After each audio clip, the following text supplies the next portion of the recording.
Shalom, Jemaat Gereja Yesus Ketapang. Saya berdoa kiranya kita semua senantiasa mengalami Tuhan setiap hal yang terjadi dalam hidup kita hari lepas hari. Mari sebelum kita merenungkan firman Tuhan pada pagi hari ini, mari kita berdoa. Bapa kami dalam surga, terima kasih untuk hari baru yang Kau sediakan bagi kami. Terima kasih karena kasih dan kebaikan-Mu yang tidak pernah habis dalam hidup kami. Sekarang kami rindu membaca dan merenungkan firman-Mu. Berbicaralah ya Roh Kudus ke dalam setiap hati kami. Dalam nama-Mu Tuhan Yesus, kami sudah berdoa. Amin. Renungan firman Tuhan hari ini terambil dari Lukas pasal yang ke-9 ayat yang ke-57 dan 58. Demikianlah firman Tuhan.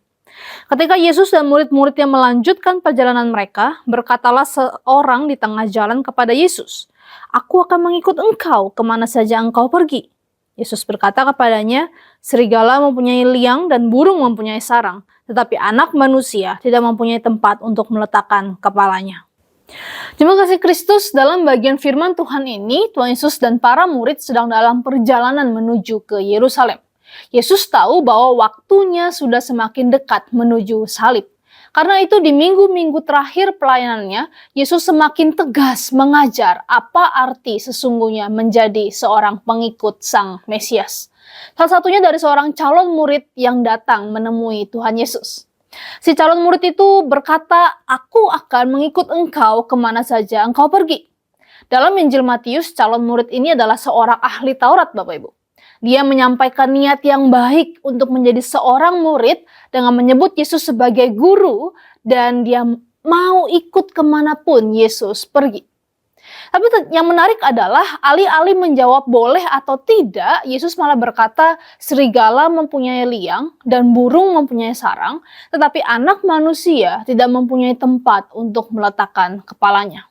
Apa maksudnya? Yesus membandingkan dirinya dengan seekor serigala dan burung yang mempunyai tempat untuk berlindung dan aman.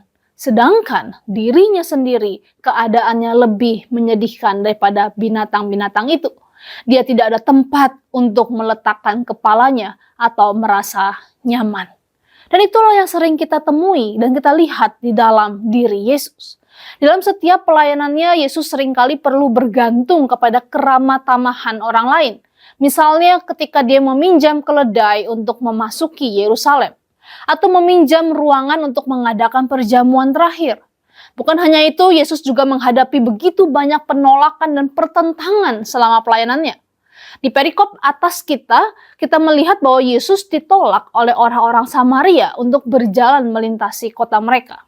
Bahkan klimaksnya di atas kayu salib, Yesus ditinggalkan oleh sahabat-sahabatnya, ditolak oleh banyak orang dan disalibkan secara mengenaskan.